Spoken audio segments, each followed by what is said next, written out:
Today's episode of Everything Remade is brought to you by Zegama Beach Records, who've just released the No Heirloom 7-inch, which you're listening to right now. No Heirloom is for fans of Elle and Emotionally Desperate Screamo. On January 6th, they're releasing the Versailles Collection 19 to 23 on those one-of-a-kind swirl cassettes. Catch both bands and many more, including unreleased tracks by Ed Hockley, Terry Green, Our Future is an Absolute Shadow, Gossip, Burial Etiquette, on the Zampler number 22, featuring art by Yuri of Baksuna. A friendly reminder that the Coma Regalia covers comp are available in both the Zegama Beach Records and Middleman Records store. ZBR Fest 2024 2-day passes are still available at zbrfest.com.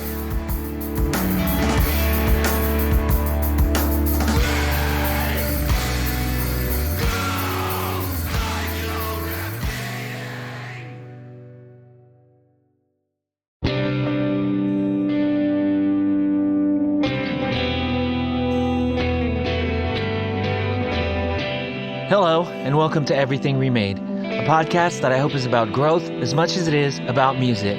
I'm Edie Quinn, and we have a great show lined up for you today. Before we get started, though, I'd like to remind you that we have a Patreon page at patreon.com/humanmachine. You can sign up there for $3 and get access to hundreds of pages of comics, music sneak peeks, and all kinds of other fun stuff. Patreon.com/humanmachine. And now I'd like to play something for you.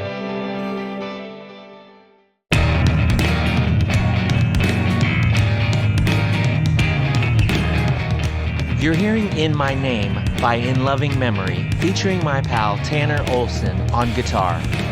I've known Tanner since about 2001, when I crowned him the most rockin' person in Screamo at a basement show in my house.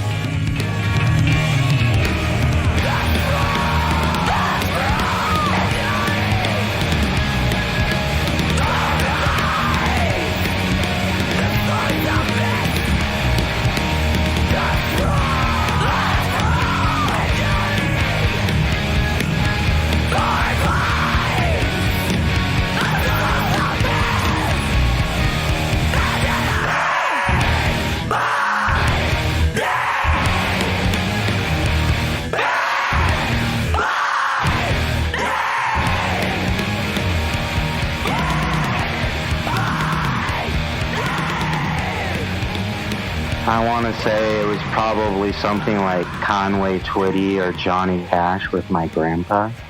I started working, doing farm errands for him at a really young age. And we would drive around in his station wagon, doing whatever errands we were doing.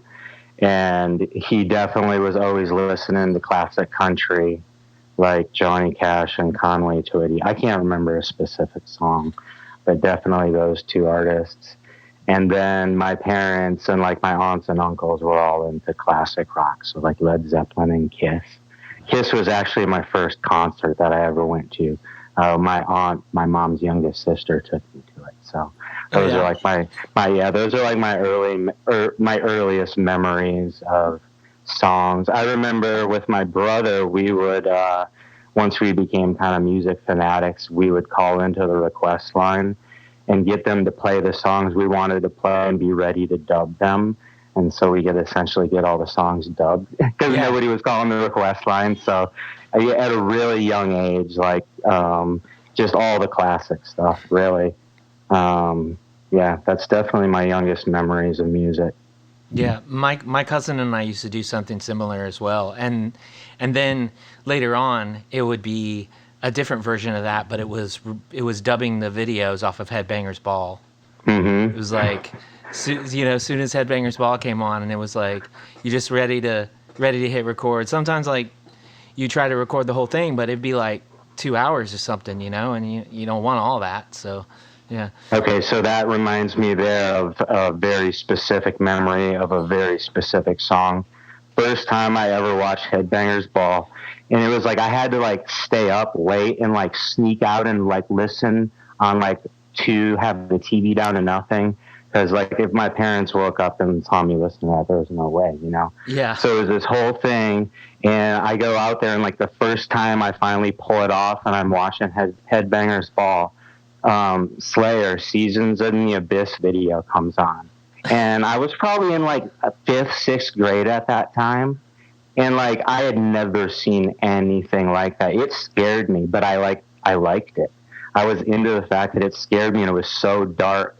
And I'm like, I just like, that was a really beyond like first memory of music. When I went to the dark side, it was hearing Slayer Seasons in the Abyss on Headbangers Ball in like 5th grade. It just, and then when I found that, then I just wanted to seek out more of that dark, heavy stuff that like evoked these different emotions than what, you know, you're hearing on maybe pop radio and stuff. So. Yeah.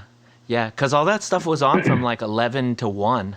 Yep. Like, you know, the other one was, of course, like 120 minutes, you know, and that was on like a different night or something from like 11 to 1. And you know, like I've never been the kind of person that like could sleep at night. So it was like it was like a little more like in my like wheelhouse or whatever to like stay up super late like that and whatever. But like I remember like watching like 120 minutes with like, you know, my cousins or my friends or like whoever, if we were, you know, if people were staying over and we were watching it, and like other people just like passing out like halfway through, but I'm just like glued to, you know, whatever's going on, like you know, I don't know, like, you know, Ricky Rackman in like Headbangers Ball, or like just whoever was hosting 120 minutes or guest hosting. But yeah, I don't know, it's like kind of a classic era for, you know, stories like that.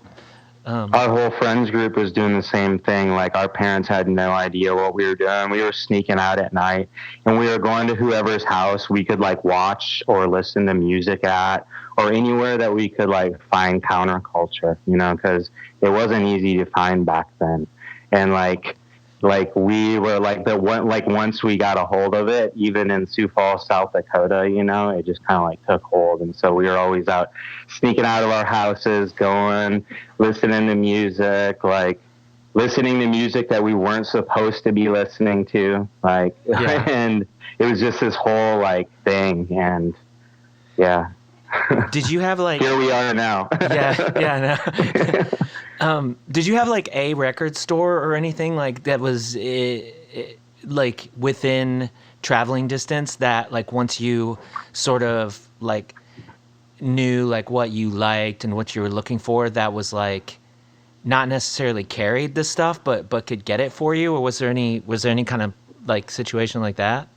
So in Sioux Falls, we were really lucky, even though we were kind of in the middle of nowhere in South Dakota. I don't know if you saw that documentary that came out. I really get into it. It's kind of like, it came out last year. It's about kind of the beginnings of the music scene, the underground music scene in Sioux Falls. Oh, okay. So before our like group of like friends and bands started, like there was like a kind of little 1-year older class, 2-year older class of people, you know, who like had started doing shows. And so like we had like at 13, 14, 15 years old, we were having like shows like, you know, like Neurosis and Avail and all the Revelation bands, Earth Crisis, Snapcase, Jawbreaker. So I was getting to see all those bands in my hometown, like at a really young and formative age. And then we had another record store called Ernie November, and it was kind of like the hippie like type record store where like they sold hippie like clothes and stuff, but they had like vinyl. And the guy Terry Taylor, who booked a lot of those shows at the Pomp Room, also worked at that record store, so he would order in stuff, and he was really tuned into like all the current underground stuff back then. So basically, as like young kids, we just like went to every single show we could go to. We went to that record store every day and like just asked questions, or like bought everything that they put out, because like we just wanted to soak it up. And then Brian Lovero, who sang in that band Threadbare, worked there too, and like we all love that band. Like they played in Sioux Falls and like blew our minds back in the day. So we were really lucky that even though we were in this small town, pre-internet era, like to see shows and have exposure to stuff like that and not have it be too hard to find. So yeah, it was amazing. If you haven't seen that documentary, you should check it out. It just went up on YouTube for free. It was called what again? I really get into it. Okay, yeah.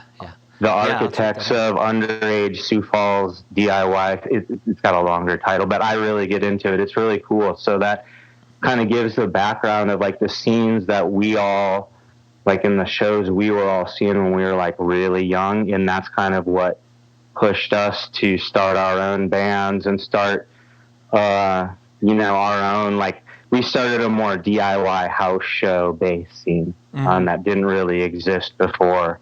And that really like took off. But it was all influenced by all that access that we had as young kids to, people before us who were doing that work. So props to them. So what, like, so go, like we jumped ahead a little bit as one does, but like, so you go from like Headbangers Ball and it's like, for whatever it is, like, if you're seeing like concert footage or whatever on Headbangers Ball, you're seeing something where there's like thousands of people in a crowd and you're seeing like, you know what I'm saying? So that's what and then you're introduced to these people who are doing this thing that is kind of similar to what we're doing still to this day. Mm-hmm. Like, what's the first time you go to one of those shows like that? Like, what, like, how blown was your mind? Like, what was going on there? Well, I think what it made me realize, and I will go back a little bit. So I did start playing guitar probably when I was, I don't know, maybe 6th or 7th grade, 12 years old or so, maybe a little younger. But I was not a naturally gifted musician at all. I'm still not. I have to work for it, Same. But I had a guitar and I knew that I wanted to be involved in music, but because my only exposure to it was seeing these rock stars and stuff on TV, it felt totally out of reach for me. Like it was something that I would never get to experience, Mm-hmm. like, because it just seemed like this mystical thing, like no way am I ever going to be a rock star on TV. Mm-hmm. I don't even know how to play guitar. I can't even I don't even know what a G chord is. So yeah. I was like at a young age, I was really self-deprecating like that, I guess. But when I all of a sudden like started getting exposed to punk rock in the local scene, and I went to like the first shows, I saw that it was accessible for everybody and anybody could do it. And I think like all my friends had the same feeling, like we were all coming into it at the same time and from similar backgrounds, and like all of a sudden like something that like like seemed like a dream, like no, you can play in a band, you can book your own shows, you can make your own scene, and it will grow and people will respond to it. Like once that like kind of like got into our brains, it was just like wildfire, Yeah. And it's still burning. Yeah, it's, I mean, I don't know how like similar, your like, story is to this, but it's like when I was a kid, it was like my parents, we was on like food stamps. We was always living in an apartment that was like just like one phone call away from being like condemned. It was like, and I like my dad played guitar. And it was always like, oh, you can have a guitar like when you're 16. And I would see stuff like, I'd be just like worshiping these bands like Suicidal Tendencies, Metallica, whatever. I'd see them, and I'd be like, but that can't be me because like look where I'm at. You know what I mean? Yep. And then it's like when you start seeing that other thing, you start seeing that those DIY bands and those punk bands, and then it's like it turns it over until, well, it's like, well, not only do I not need to be that, but I don't even want to be that. Like, that's not, like, this could be more than that. And that was the big thing for me. I mean, like, I still feel like all these years later, I don't even know what the ceiling for what that more is. Like, I always just am blown away by, like, I'm having conversations with, like, someone that played in my basement 22 years ago or whatever, like, and we're still on these similar trajectories, and we're still growing every day, and like that's what's amazing to me too. And I feel that too. Like, I feel like I'm nowhere. I still feel like a kid who's just soaking it all up, trying to learn as much as I can, and I'm nowhere near my limit of what I can do, like, personally as an artist, or what, like, my bands and friends, what we can accomplish. And that's a really awesome thing. It's crazy. Yeah, for sure. It's absolutely wild. So you did say you started playing guitar, and it was like going to the shows and stuff that made that seem like possible for you, like, to be a part of this, to play in bands and stuff. How long was it until you started, like, playing with other people and stuff, and trying to, like, feel all that out? So the first band I ever played in was like a political punk band, kind of like Born Against, Econochrist. We love that band Man Afraid from Minneapolis, if you knew them. Yes.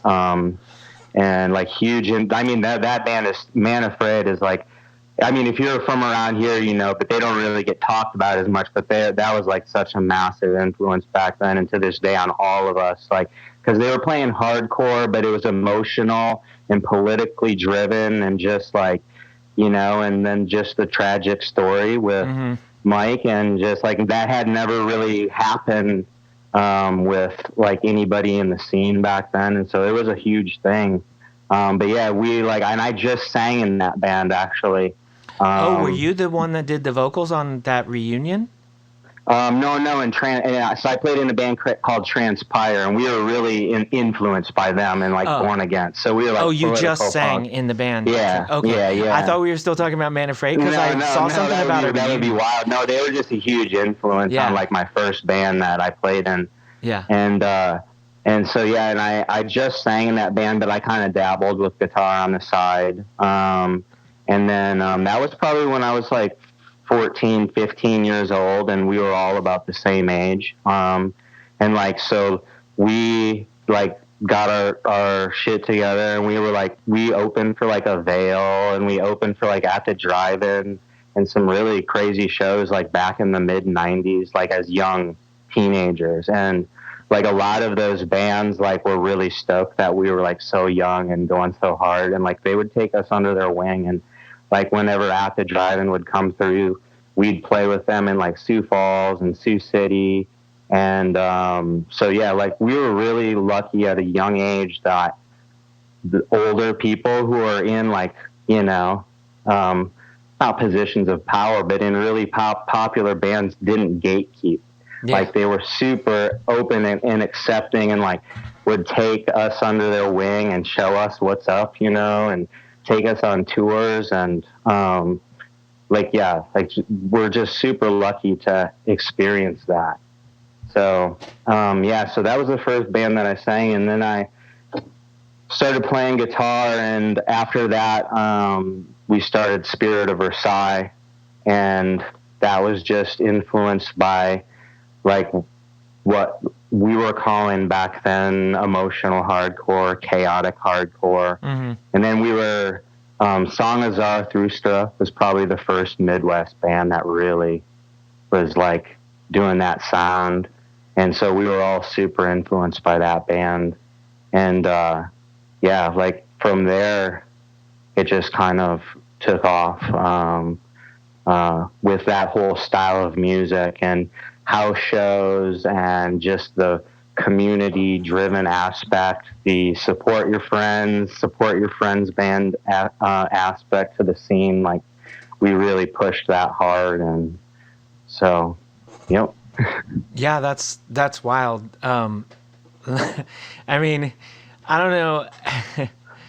I don't know where to go when somebody's like, yeah, the first band I ever played guitar in was Spirit of Versailles. Like I've said before, I've said, if you have not ripped off Spirit of Versailles, are you really a screamo band? And it's like, yeah, I was listening to like some stuff, like I was listening to a bunch of stuff like from different parts of, like, you know, your catalog, as it were, and I put on the Is Dead, and I was like, I borrowed a thing or two from that song for sure. So it's not all Will Killingsworth that I've stolen from, but you know. we were really, like, when we started Spirit, like, we had like really specific influences that we were trying to draw from. Like, we were really into Frail. Yeah. And we were really into Portraits of Past. Yeah. And Honeywell, and like the San Diego stuff, like Swing Kids, and stuff like that. And we were just kind of trying to like funnel it into like our own vision and our limited technical capabilities, and like what we didn't know is kind of how it like all came together into its own little thing. Like, yeah. Cool. Yeah. Here's something that I don't know if there's really a good answer to this, you know, because like this is a long time ago, and like this is probably like one of your first recording experiences or whatever. But I can't remember which release it is, but there's a release of yours where y'all panned the bass and the guitars like hard right and hard left. Like, was that a conscious decision like on y'all's part, or was that like the engineer, or like what was was it just difficult to get the kind of separation that you were looking for in the instruments? Like, so back then we didn't know anything about recording technically. Like the first demos, some of the demos and stuff that we just did those ourselves with a Tascam and sticking mics in the room. And but then like some of the actual 7 inches in records, we went to a local studio, really one of the only studios in the Midwest that was like just a small affordable studio, because back then they were just like recording gear wasn't a thing that just everybody had, you know. And so there was only one place, and it was this older gentleman who like recorded classical music, and he was involved in like the Sioux Falls Symphony. But like punk and hardcore bands from all over Sioux Falls in the Midwest area would go record with him because he had the capabilities, like in a big live room and good gear, but he didn't really know the scene at all. So I think that was his interpretation of, like, we were just one guitar and one bass, and the bass played a really lead, distorted sound too. So I think he was doing that just because he thought that sounded best melodically, like almost how you would pan two guitars. But we didn't ever be like, but it's funny because that was the Misfits thing, but he definitely didn't know the Misfits at all. I guarantee you. He was just, I think that was how he thought it maybe sounded best. Yeah. And it's funny because it kind of did then come to kind of define that sound too, but it was a total accident from somebody who just like was interpreting what these like crazy kids were coming in and doing. Like, yeah. And I recorded with him so many times. It's funny, over the years and in different bands, and he was always a pro and always so like good natured about it. But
said it was like it was kind of like this big live room, and I could see that now. Like when you're saying like, yeah, this is the first exposure. So, like he's standing in front of you playing the songs, and it's like that question of like how you pan the drums out. Do you pan them from you're standing in front of the drummer and listening, or are you panning them from the drummer's point of view? And I'm always like, pan it from the audience, because the drummer is just one person. Why does the drummer need to hear the drums back the way that the drums, they sound behind the drum kit? Like literally everyone else in the entire world hears it the other way, right? So like I'm pro audience mix too, for sure. So that could have been his thing. Like he's standing in front of y'all listening to y'all play, and the bass is coming on one side, coming hard, coming hot on one side. It's coming, the guitar's coming hot. Super distorted, and, like mid punchy tones that are almost like guitar. Yeah. So yeah, that makes sense as far as like, you know, just like, well, this is how I'm hearing this, so I suppose this is how we're gonna do this. But yeah, and it was all done live in a room. Well, like we had some stuff in isolation booths, but we were all live in a room through headphones. Mm-hmm. And like that's where we did the In Loving Memory record. That's where we did some examination of the recordings. That's where they did a whole bunch of Spirit of Versailles, Sakara, Sinking Steps, all the Sioux Falls and Midwest bands recorded there. Like. And it was cool because really he kind of just captured what we sounded like in our room at the time. He didn't really overproduce us or anything. Mm-hmm. And so he did a good job having no context for the scene at all. Like, and it's funny because he's essential for documenting so much of that music. His name's Scott Farragher at Versailles Studios. I'll give him props. And this is actually a little heartbreaking story. So In Loving Memory was lucky enough that Steven from In It Records saved our master tapes from when we recorded there. So this year we actually went and transferred them off the ADAT and were able to remix like our whole record, the whole In Loving Memory record, and it sounded great.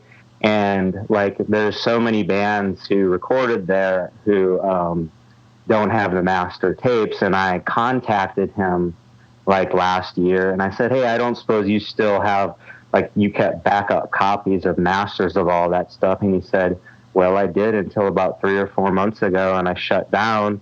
I put word out, and anything that didn't get claimed, unfortunately, went into the trash. So he had backups of every band there. Oh, my goodness.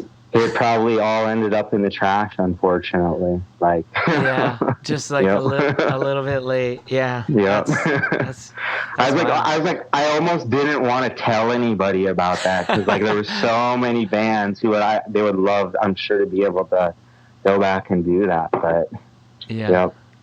Oh, I guess I thought about it forever. I should reach out, and I guess that's be proactive. yeah. No time like the present. Yeah. To your to what you were saying about like his exposure is it's another interesting aspect of that to me is that like essentially his repertoire was like growing while your scene was growing. You know, Mm-hmm. like every time a band came in, like he must have gotten it a little more. He was like, you know, at first he's like, I don't know what this is. The second time, the third time. Yep. And then eventually it's like, yeah, he became a part of y'all's, you know, footprint there as well. So, yeah, that's because the way it worked back then, like if you saw, like you would read the liner notes and there'd be like, Versailles Studio in Sioux Falls, and you'd be like, oh my gosh, there's a studio here.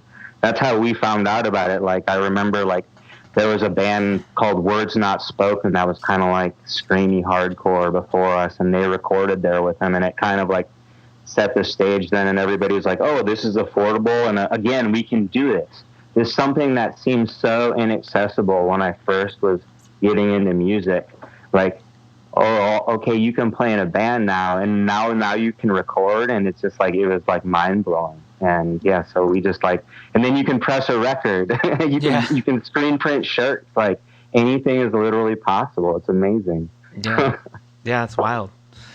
So like, where in this, you know, timeline do you start like actively touring and stuff? And what was your, you know, I'm assuming that was Spirit of Versailles. So like, Or you actually said that the band before that would play some dates with like bands that would come through. Were you touring at like 15 and 16 and whatnot, or was it a little bit later? Regionally we were. Yeah. We were like, so in South Dakota, where I grew up, you can get your license. It's a learner's permit when you're 14 because of all the farm kids and stuff need to be able to drive. And so I had a license in a car when I was 14, and so did like some of my friends. And so we would go play Sioux Falls, we would play Omaha, we would play Minneapolis, which were all like 3 to 4 hour drives. And it was a massive fight with our parents. Like, believe me, like, but we were all straight edge though, which I think really helped. Like they didn't have to worry about us at least going out and doing drugs. Yeah, that's like they thought we were going to get killed though, you know. And but we did get lucky sometimes. So like they were kind of right, but yeah. So some close calls, huh? At like starting at like 14, 15, 16, we were driving around, not only playing but going to regional shows. Like we'd find out about a basement show up in Minneapolis and Omaha, and a lot of those would be sneaking away too, like not telling, and spending the night somewhere, and like I'd be the one driving, you know. And like we were also doing that. We were throwing house shows in our basements when our parents would go out of town, like having like crazy house shows, like and yeah, so we were driving and started doing that. But Spirit was that was just regional within a few hours. But then Spirit, by that time, Billy and I, the singer, we were the oldest. We both moved out when we were like 17, and like had like full-time jobs, and like I graduated early, and like we got a punk house next to the bagel shop that I baked at, and that's where this original 605 house where we started throwing all the first house shows there. But that was about 97, 98. And then, so in 1998, Spirit started doing our first tour. We responded to an ad in Heart Attack from somebody who was just like a label in Florida looking for bands, emotional hardcore. And we're like, oh. And so we just sent them our demo, Spirit of Versailles demo. And it was this guy, Hal. His label was Forever Escaping Boredom. And he was like, yeah, I'm super into this. I want to put out your 7-inch. And so we agreed to do that 7-inch, and he also set up this fest in Florida called the SRQ, Sarasota Punk Fest. Actually, no, I think it was in Bradenton, Florida. But so we drove all the way down. Our first out-of-town show is Spirit of Versailles. We drove from South Dakota to Florida in the dead of winter in a $300 like shag carpet 70s van that we bought. Like never even took it to a mechanic. Like I don't think we had insurance. Our drummer was like 14 at the time. We got pulled over outside of Missouri, and the cop was like looking at us like 14, 17, 18-year-old. And we had a note from his mom saying it was okay that he was with us to go to Florida. And the cop was looking at us so confused. And we're like, we would always be like, whenever we get pulled over, we'd be like, no, it's cool, we're straight edge. And we like show them our tattoos, and they'd be like, what's that? And we'd be like, we don't do drugs, man. We're just a band. We're like out here to play music. And he let us go, and we went down to Florida, and we played this fest with like Reversal of Man and Newman Portentum and Dystopia and Portrait and You and I, and just all these amazing bands.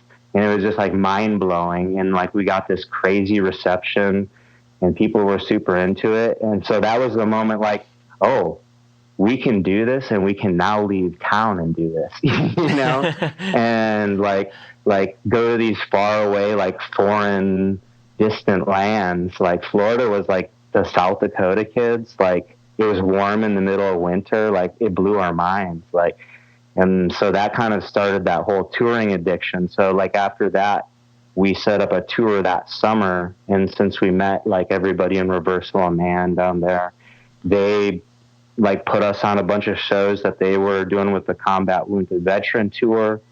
And so we did like 4 shows with them. And then we did like 4 shows with Seisha. And then we did like 4 shows with Orchid and Jerome's Dream. Like all when we were like young teenagers, our first tour, you know? So like, I go back to this, but like, I was so lucky. We were so lucky, like, to be exposed to all that stuff at such a young and formative age. Being from the middle of nowhere, like, I don't know how it happened, but it did. Yeah. And were you booking them like in your town? Is that how you got to know them, or did you meet most of them at that one show and then? Well, that fest is what started it. So yeah. But yeah, once we started booking shows, then in our house at our basement, it just took off even more. And so like in our basement, you know, we had like Reversal Man, Combat, we had The Locust, Tristeza, Piebald, we had Mastodon in our basement, like all just, like At the Drive-In didn't play in our basement in Sioux Falls, but they played like other basement shows there, and just like, it was just like crazy show after show after show. Jerome's Dream and Orchid in a living room. And this was all happening in a really short time frame. I should say though too, like a year to a year and a half. And like we talk about that a lot, and then Loving Memory when we get together now, how back then, like everything happened so fast, but there was so much of it and it was so intense. It felt like living like a lifetime in like a few years. And like, we accepted that it was fleeting and totally impermanent. And it was like, it meant everything to us, but we were also ready to just move on so fast too. Like strange dichotomy there. Yeah. Yeah. It really was like, I mean, I moved into that house, in like 99, and I did shows like after like 2001 or whatever, but not nearly as many. So it was really like 2 years, and it was like the amount of bands that came through and just like the people I met was just mind-boggling. It was just wild. But so the last time did I see you in person, like was it Exam and Book of Dead Names and like some other bands like that in your basement? Yeah. Do you remember, was that the show? Yeah. I think that was probably the last show. Yeah. That I was there. And Usurp and who did Race Bannon play maybe too, even I think? No, Race Bannon never played my house when I was there. So like you may have played the house that I lived in more than once, but the last time that I saw you was when you came through with the Examination. And that was the Book of Dead Names show though too. I think did they so. Play? I think so. Like you would think I would know better, but it was like there was just so many. Yeah, it's hard. And I only remember general time frames. I have to say 98, 99ish. Like there's just so much of it. Like it's amazing to think back on though, to get to experience all that, and that we're here talking now, you know, and still doing our thing. Yeah. Like and we get to play together soon. I know, that's wild. That's wild. I just like the wildest thing to me is like how often that I see a band that I sort of like haven't thought about in a little bit, and I'm like, oh yeah, they played my basement too. Like, you know, it's just like all the people that I still do stay in touch with, and then there's just like this. Like you said, you know, there's people that have just like moved on and they're doing different things, and you know, that's all cool and everything too. But it's like, yeah, there was so much we were doing like a show almost every week, and it probably was why we ended up not doing shows after a while, because like people just stopped coming, you know. But it was like there was always a band that needed a show, you know.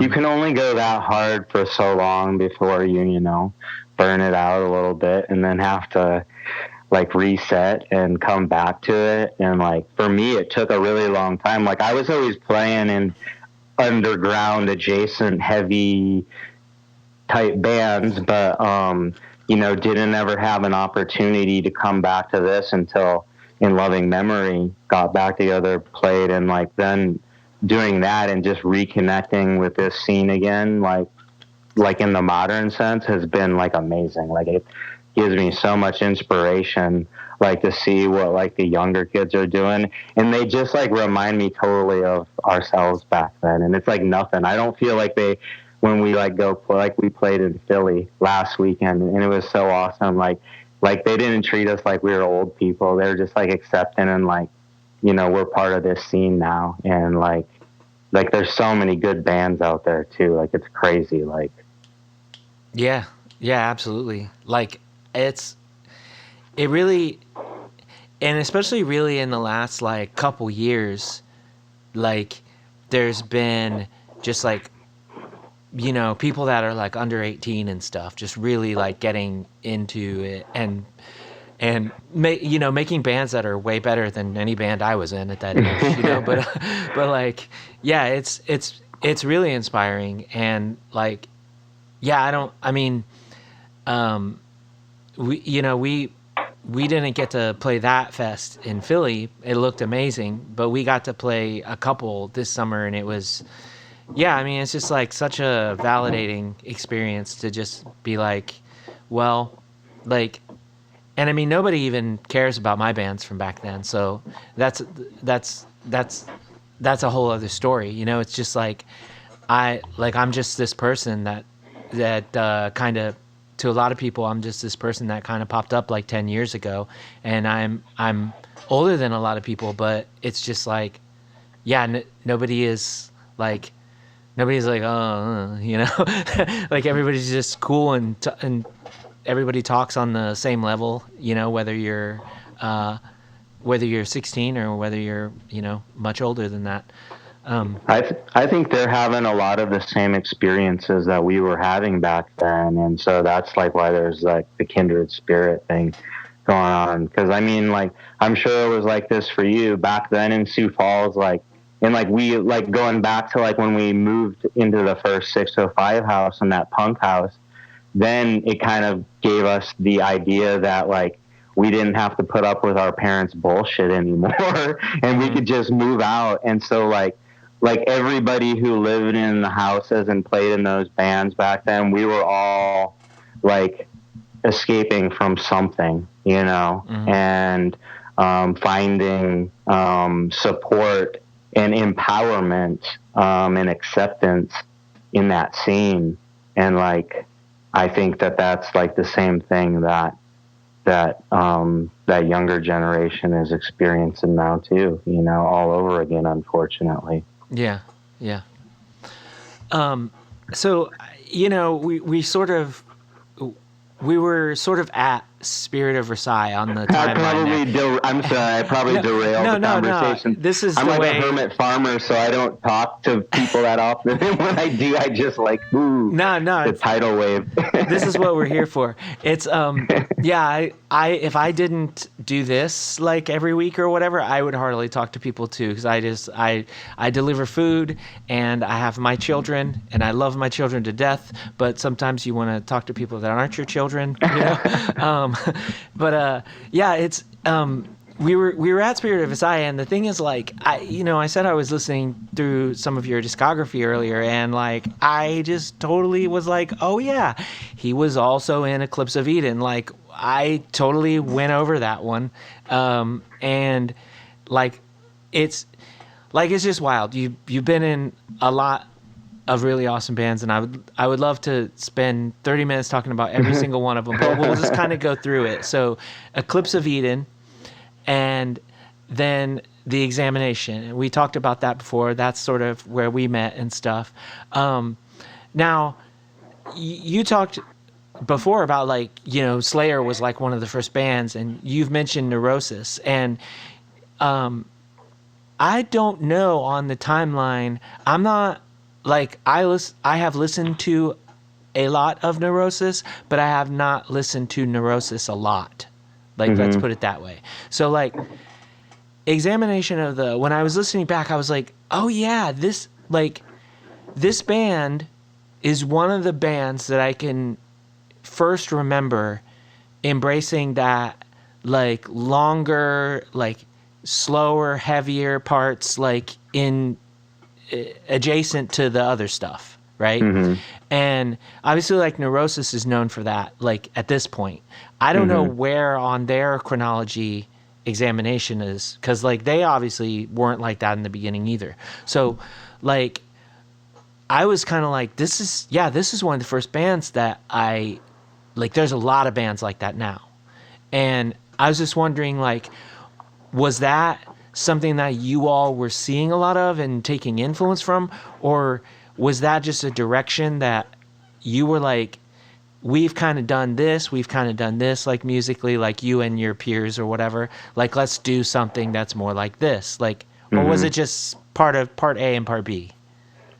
Like back then, everybody in examination of as we kind of evolved our sound, by the end, we were bringing in influences. Definitely, that's when bands like ISIS and Botch and Neurosis and really post-metal, I guess what they call now, that's when post-metal was really just kind of not blowing up. That's when it was starting. And so those shows were happening. I mean, like, ISIS was playing with screamo bands at Allegiant Hall in Sioux City, and so was Cave-In.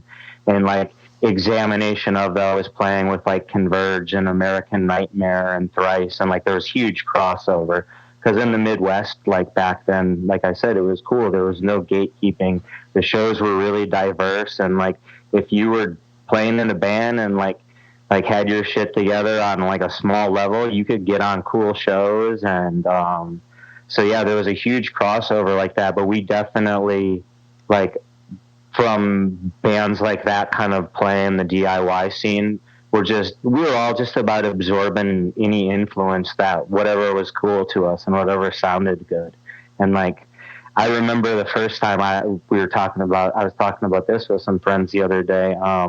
Tragedy played in our basement in Sioux Falls on their first tour, right after his tour was gone and broke up. And they came in with Sun full stacks. And that was the first time any of us had seen a band like two guitars, two full stacks, like bass stacks, and, like, they were blowing the power, and so we had to run power from next door, and we finally got it going, and it was like the most loud, brutal, crazy thing.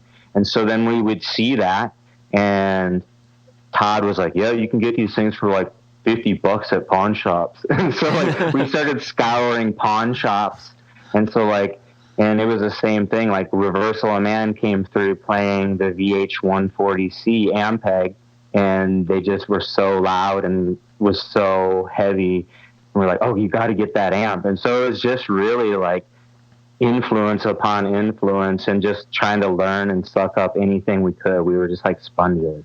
Yeah. So, and I still try to be that way. Yeah. Yeah, I can't imagine, like, what the walls must have been like with all that going on, like, and yeah, that's wild. Yeah, so, like, skipping ahead quite a bit, and, like, this is like, of course, me saying, like, listen to all those bands, of course. If you never have heard Eclipse of Eden, the Examination of like, if you have not heard Spirit of Versailles and you're listening to this, I mean, why are you listening to this? But like, but if you haven't, then definitely listen. But, like, after that, you kind of, like, you started you went back to, like, you mentioned that country music was kind of the first thing you remember hearing, and you went back to that. You found, like, a new passion for that, and you started doing a lot of albums like that.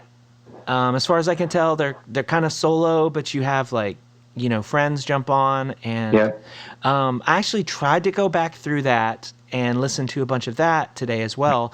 I did listen to, like, the last one that you had posted when you posted it at the time, but that's been a minute, and when I tried to go back and listen, it's all, like, the albums are there, but you, like, scrubbed it from Bandcamp. Yeah, I'm kind of, like, reorganizing all that stuff. Oh, okay. I didn't know if there was more of a story there. There is. I mean, that's a whole nother conversation. Just, like, I guess, for me, I feel like digital music, like, in the way people are kind of consuming music nowadays, like, and just streaming everything, like, is really taking the personal connection away from it, And in the early days of Bandcamp, like, it was really great, super DIY, super, like, like, just mostly indie bands on there. And then, like it's gotten bigger and bigger and bigger. And like it just hit a point where I feel like there's like the community that I once knew on there. Like nobody would write me anymore. And like nobody would even, I was offering free downloads and nobody would even take free downloads. They would just come and kind of like low quality stream the songs for like half of it and skip through. And like that's how people consume music. A lot, not everybody, but a lot of people. And for me, that just became really unfulfilling. And I felt like me offering it in those formats just wasn't like serving what I was looking for, which is direct connections with people, and, making some cool limited physical editions and hopefully having enough support to sell like 30 copies, and just to keep it going on. But it felt like it was getting hard to even do that. And so like, I'm going to keep going with my label, and then also with everything happened with Bandcamp getting bought out now by multiple things and laying off workers and stuff. And if I look back on it, they've made thousands of dollars off of me and you and other like people from the underground who don't have much money. And like now we've been left with this company that has an uncertain future and it's owned by probably a company whose ideals are, just another music business thing that don't align with the underground anymore. And they're just making money off our backs. And that's what the internet in general has done. And I'm kind of just tired of it. Yeah. So I'm kind of trying to find a new path. And it's just like, I'm going to essentially use Bandcamp to announce just a limited physical edition. And if you buy that, then I'll give you the download. Or if anybody writes me, I'll give them a download. But I just don't want Bandcamp to be the middle person anymore taking money, Yeah. So, yeah, that's a whole nother thing. it's always like, and this is just language because it's like easier for people to say, and I get it, and I'm not trying to like condemn anyone that says this, but it's like the Bandcamp Friday thing too. Everybody's always like 100% of the money goes to the artist, but you talked about a middle person, and there's always a fucking middle person, and it drives me up the wall, right? Because even on a Bandcamp Friday, does the artist get all the money? No. PayPal fees. Yeah, because you know what? There's a credit card, there's a PayPal. Like they put this system in place, and the system is advantageous for everyone, of course. But like they put this system in place, and then like you said, they just make money and make money and make money. And you're like, who owns this now? This is like a soulless endeavor, to a degree. And it's, I mean, I understand your points. Like, unfortunately, I think that Bandcamp is still the best thing we have. It is. Mm-hmm. But like, you talked about... I'm still going to utilize it. I just, like, giving away free downloads, all that, and just, like, not even, like, not putting out physical editions and stuff. I just felt like it was time to kind of reconnect with, like, what makes me happy, and, like, coming back to all of this, this whole scene, the connections, DIY, handmade, artistic stuff, versus just, like, consuming something, like, so fast online and not even really like connecting to it, not reading lyrics, like that stuff's all still super important to me. So I'm just trying to find that in, and playing in these types of bands and making connections with like, old friends like you and other people is like what's inspired those changes in me, like on a different level too. So yeah, for sure. I mean, like when I want to just mindlessly have music on, I just put on like basically like a radio. I won't like, but when I am going to listen to something, it's like, I need to listen. But, I don't know. That's like you said, that's a very long conversation. But another thing, you did say you're trying to make these really cool things. And one thing I saw was like, one of your new albums, like you put out an LP and the vinyl has sand in it. Like there was an edition where there was sand in the, like what was that? Like who figured out you could do that? Like what kind of steps did you have to go through to like, or was that somebody else like sort of orchestrated all this?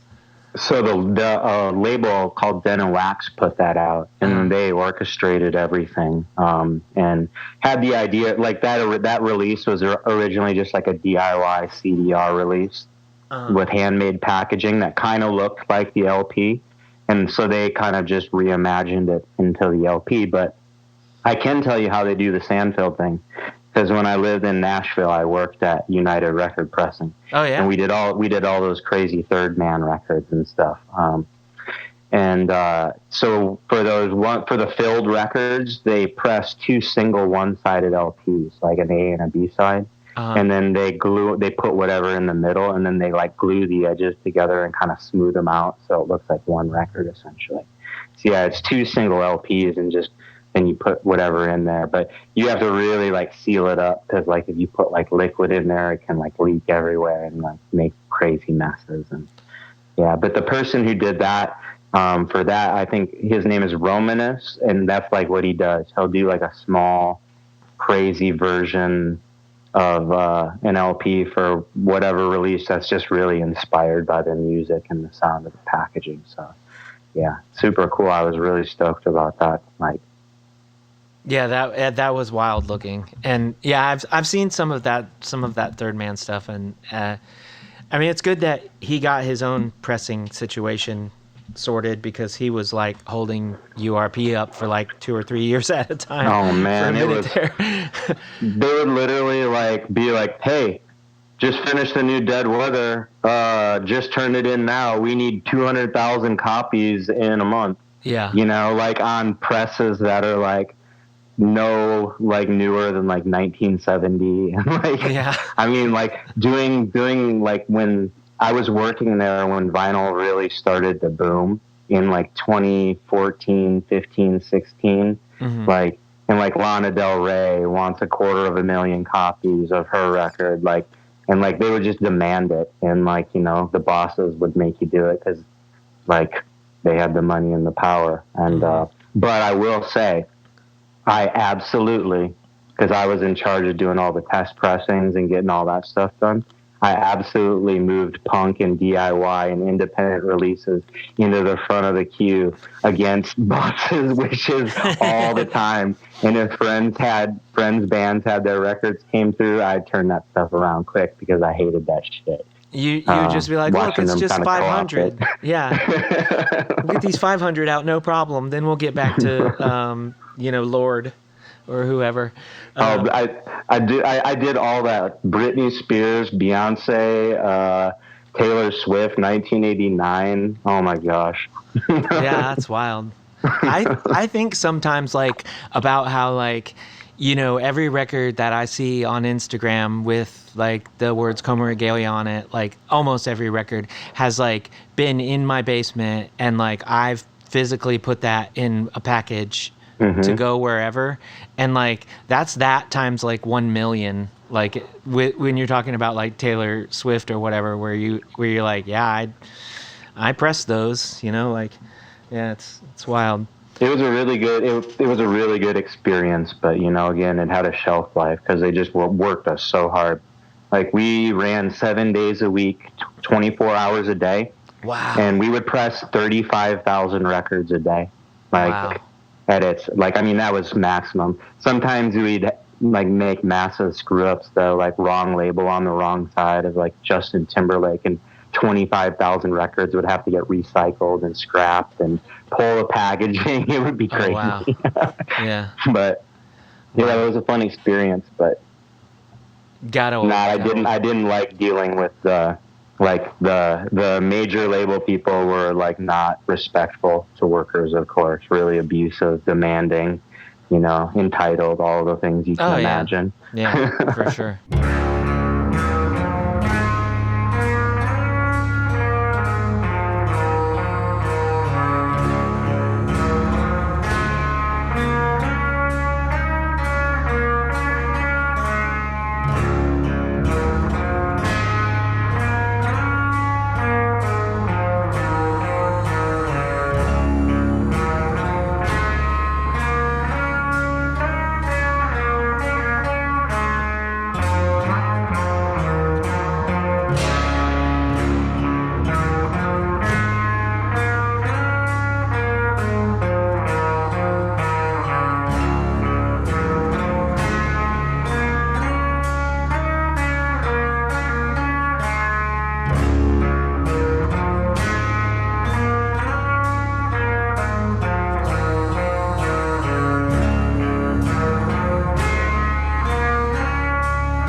you ended up, like, obviously not staying in Nashville, and then when you, like, did you move back to, or, like, did you move to where you are now because you were gonna start, like, doing, like, the farming work that you do now, or did that happen, like, once you moved back?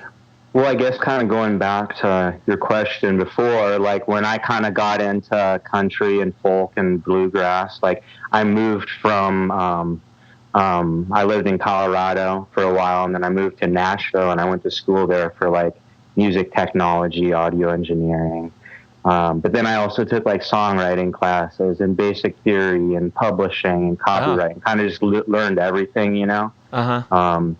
And I really wanted to soak up and learn traditional music forms, because up to that point I was just totally self-taught, and like I did pretty good, but like I literally didn't even know what chord I was still playing. I played totally by ear. And I just wanted to, and I was super interested in recording, and I just wanted to get that technical knowledge to be even more empowered, you know, as an artist. And so I moved to Tennessee to go to school and to learn, and like going there and just being around the music culture of the South and going to school there was like huge for me, because all it really did is it gave names to stuff that I was already doing, like naturally. It was cool. I just had a language then that I could communicate in, and I like had reference points and like learned to record and do that stuff. So I was down there for like 7 or 8 years, just like learning and soaking it up. And I started farming on the side down there. But essentially, I kind of just got priced out of Nashville as it got more and more gentrified. And after being in Colorado, which got gentrified, and I got pushed out, and Nashville gentrified, I'm just like, I want to go back home to the Midwest, live a simple, easy, cheap life, and farm. And at that point, I'd been touring for like 20 years, like literally, playing 100 shows probably a year. And my dogs were getting old. And I just wanted to go back home, because I'd been away from home for like 20 years. And that's where I've been now for the last 8 years, just farming. And all my old dogs died, and now I'm playing in a band again. Yeah. Yeah. How does that conversation start within Loving Memory? So that's Jordan, as the other guitar player, has kept the dream alive. For like, it's been in the works for like 10 years. And just was never like the right time, because we all, you know, kind of went our separate ways back then. And like, we were, you know, still playing music and still artists and still involved in the scene, but kind of adjacent and in different areas of the country. And we'd see each other randomly every now and then. And, yeah, but like about 10 years ago, Jordan was like kind of pushing for it, but it was a long time. And then during COVID, I moved I'd been living near Omaha, but I moved over the river here into southwest Iowa. So I'm only about an hour and a half from Des Moines, which is where 3 of the other members from In Loving Memory are. And so it was just kind of like right time. And Joe, our bass player, had just moved back home. And so 4 out of 6 of us were all of a sudden in Iowa for the first time in like, you know, 20 plus years. And so the conversation just got going during COVID. And Jordan was like, I remember he's like, can we still play these songs? Can you figure them out? And I was like, yeah, I can do it, man. And so I spent like a week just relearning them. And I sent him some videos. I'm like, we can totally do this. And that was still, like I said, that was at the end of when COVID was still pretty bad and everything was still locked down. And so we're like, realistically, it's like 2 years out probably.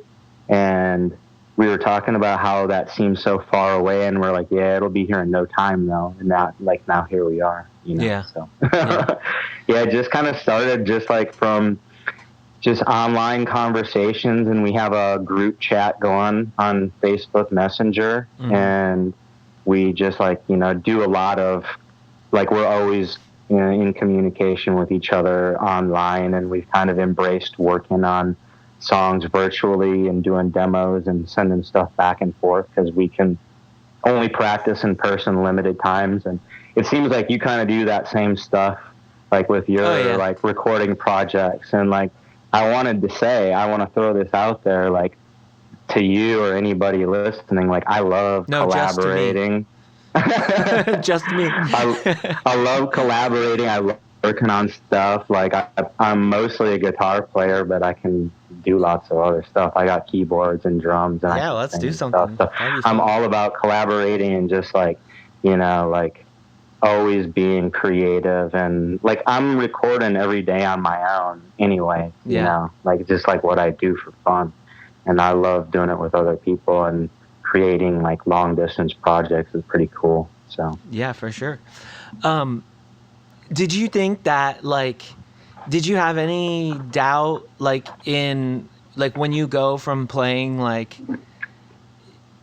you know, like the stuff you've been writing, like the more like bluegrass country stuff, to back to playing, like, you know, you said that other people were like, can we still do this? Like, had you been still just like playing old songs here and there, or was this like, what was that like coming back to this in that so way? I played in like a kind of heavy, it was like heavy country folky doom stoner rock band called Across Tundras for like a long time. And so that was pretty adjacent, like underground heavy music. And so I was playing loud, in addition to the country and folk stuff, and like learning traditional instruments and just acoustic guitar and stuff. I was still playing in like loud, heavy bands.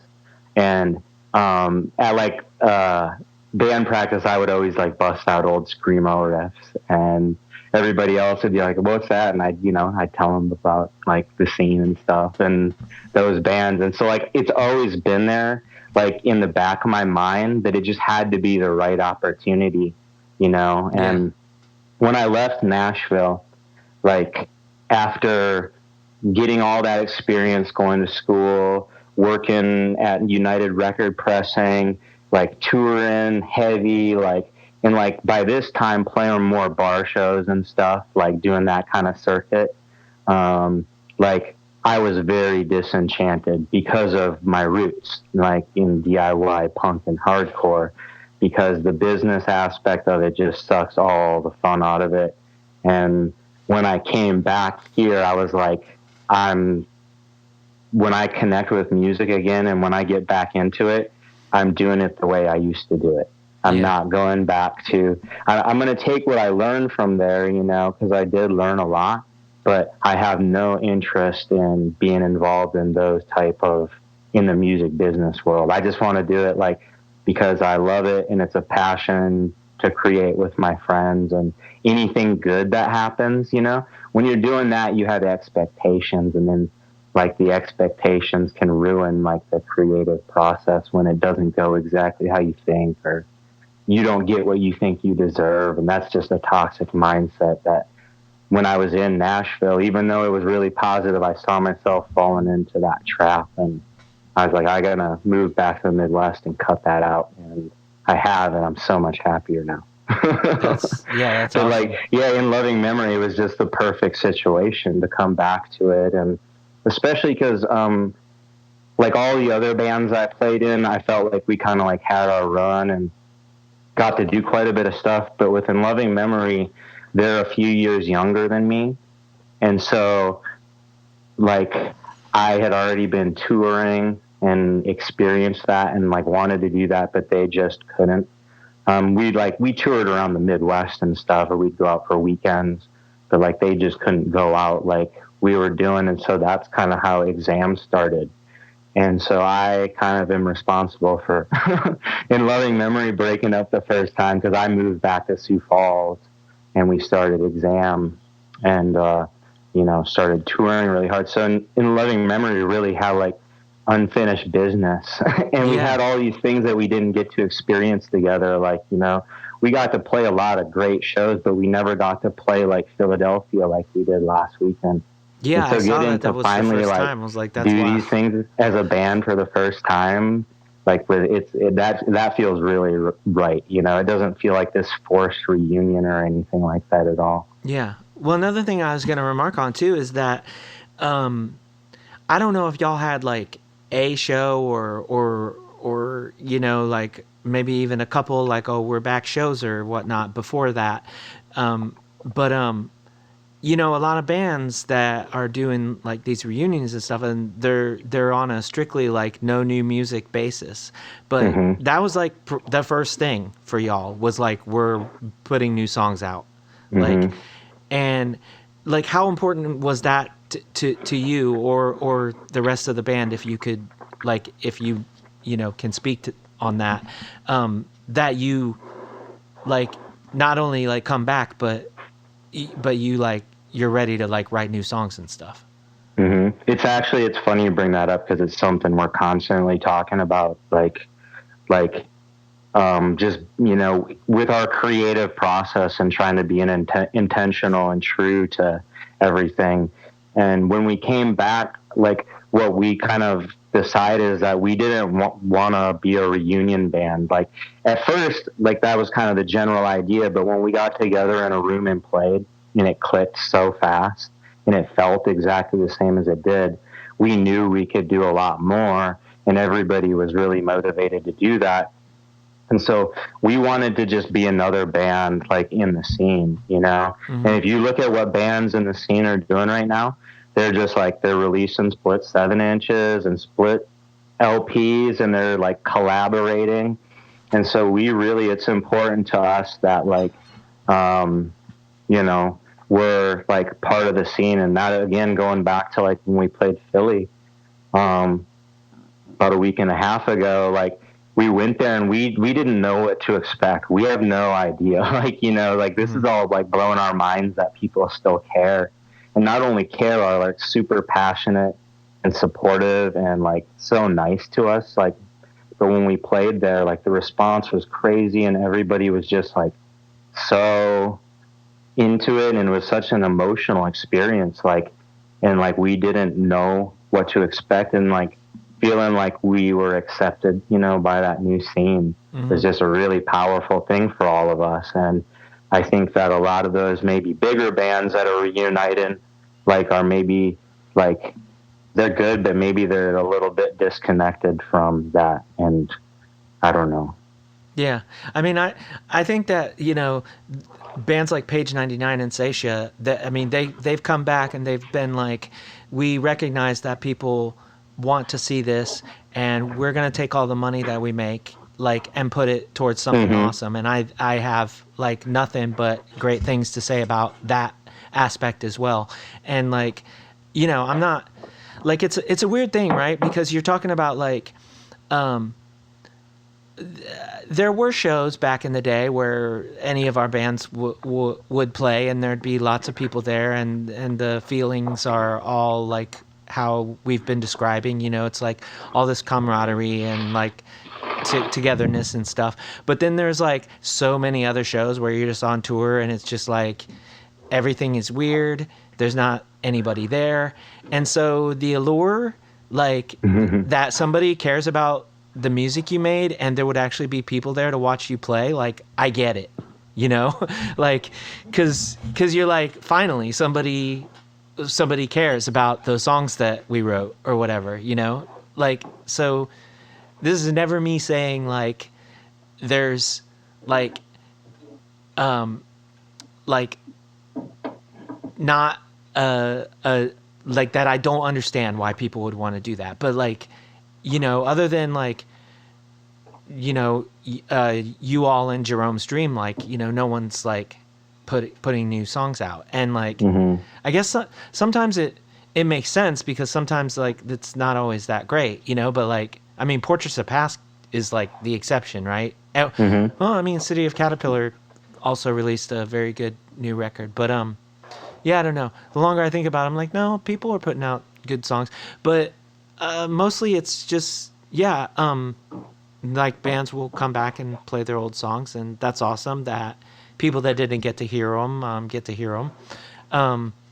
But yeah, I thought that was like really like how, yeah, like that's like you're putting like your best foot forward. You're like, we're gonna have these new songs, and like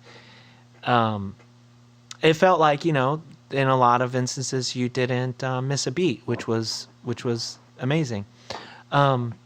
We definitely said, we agreed. We're like, if we're going to do this, we're going to go hard. That's what it's about, And and I will say, going back to that, like, I'm not calling out any specific bands or anything in mind. Like, I'm all about everything happening right now. I think it's super awesome. Like, all the bands playing again and people like reconnecting with this music. And then, like you said, younger fans who never thought that they'd get to see a certain band playing these like influential albums and stuff. So like, I'm all about it. Like, but like, just on as far as in loving memory goes, it is definitely important to us that we're just like, just another band in the scene, and we get to go play these shows and have these amazing experiences with our friends and get inspired by fellow bands. Cause like, that's the whole reason we originally did it. And we don't have any, I know I can speak for everybody else in the band. We don't have any interest in doing it for any other reason than that. If it felt like just like, oh, like, yeah, we can go play these songs and make a bunch of money and it'll be cool, yeah, that's one thing. But like, no, like, this is like,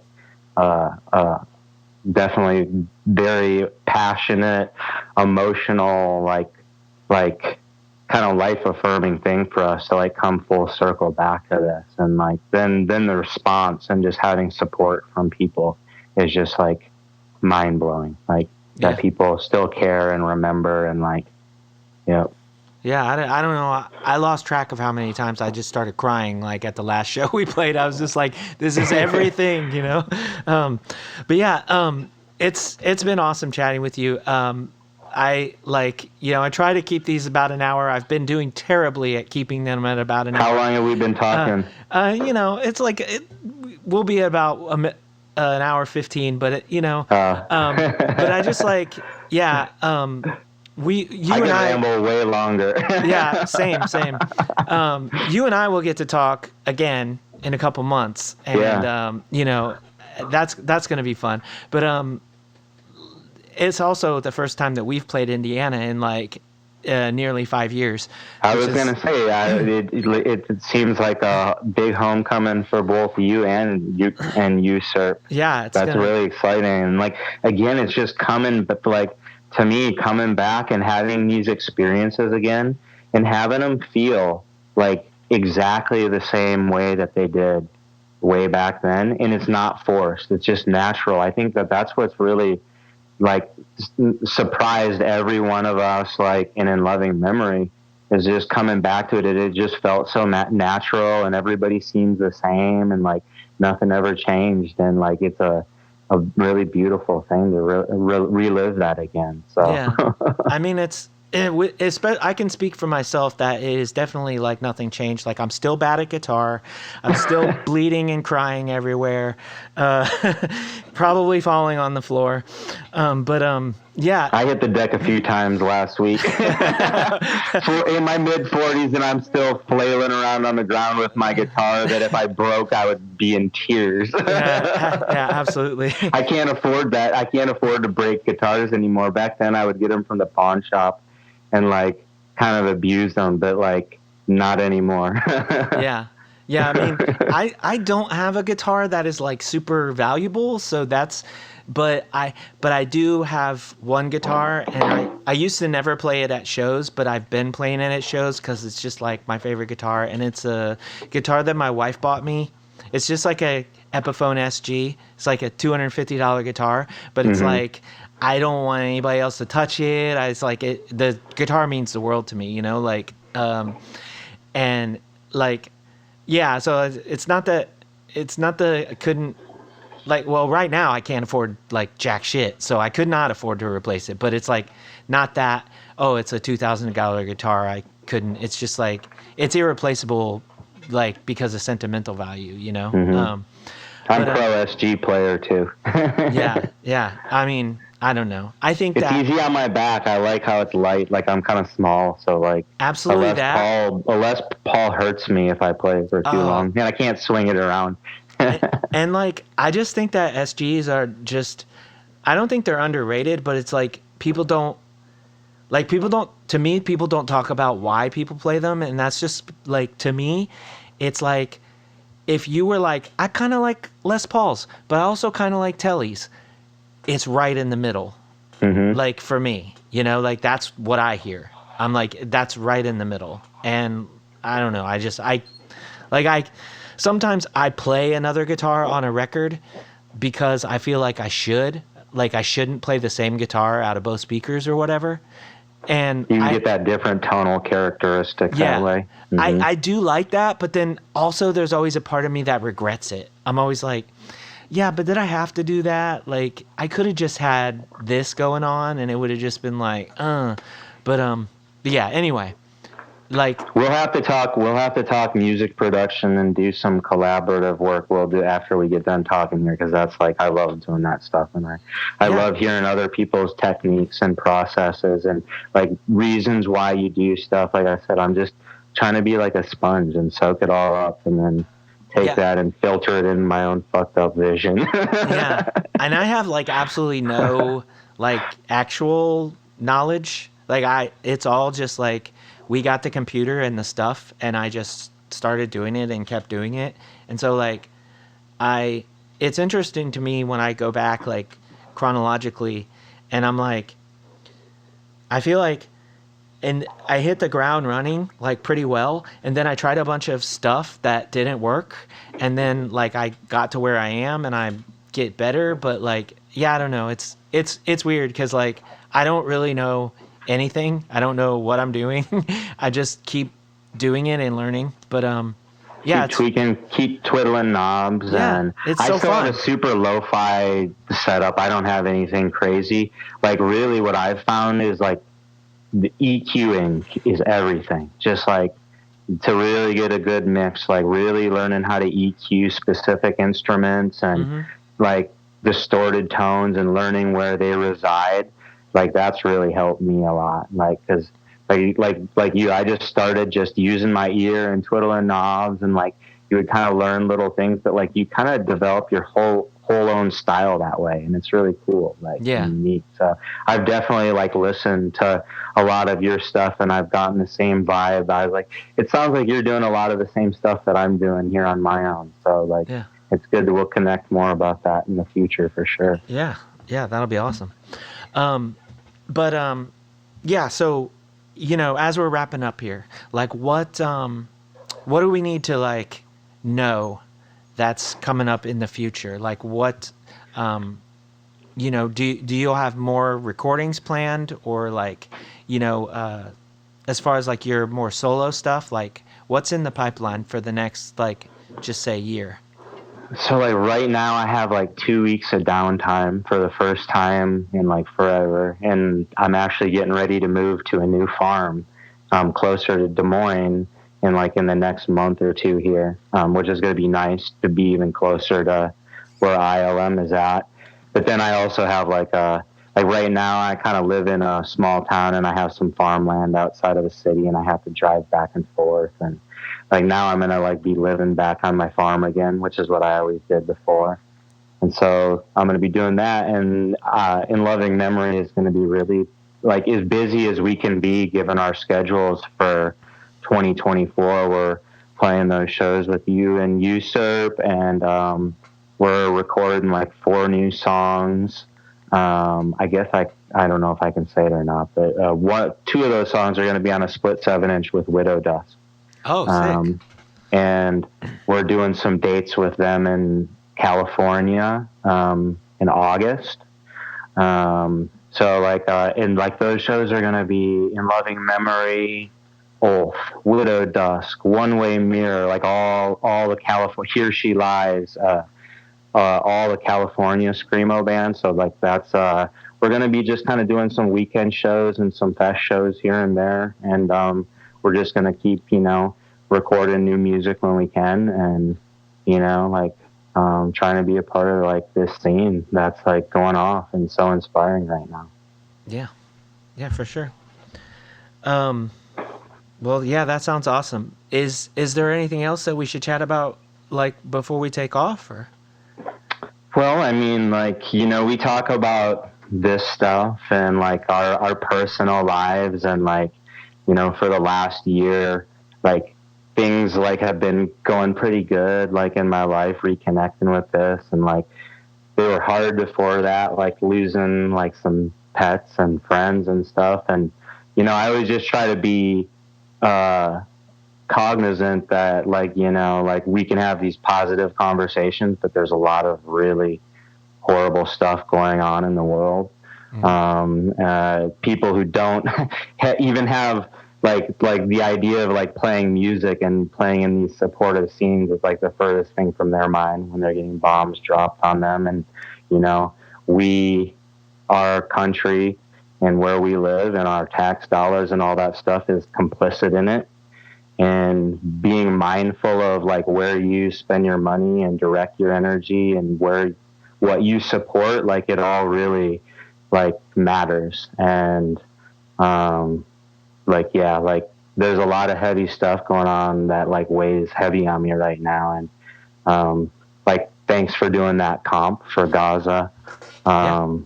And that's just, you know, like it's small things. Like it feels overwhelming. Like how do you fight back against the military industrial complex and corporations with unlimited money and resources? Like you can't, but we have to like still like keep doing what we can do, like with our limited resources and what we do have, because it does make a difference. And that was my conversation with Tanner Olson. Thank you so much, Tanner, for taking the time to chat with me. Thanks to all of y'all for listening wherever you are as well. If you got a second, take a minute to rate and review the show wherever you can do that kind of thing. I love bringing these conversations to you and want to spread them out as far as I can, and everything helps. Until next time, take care and do good things.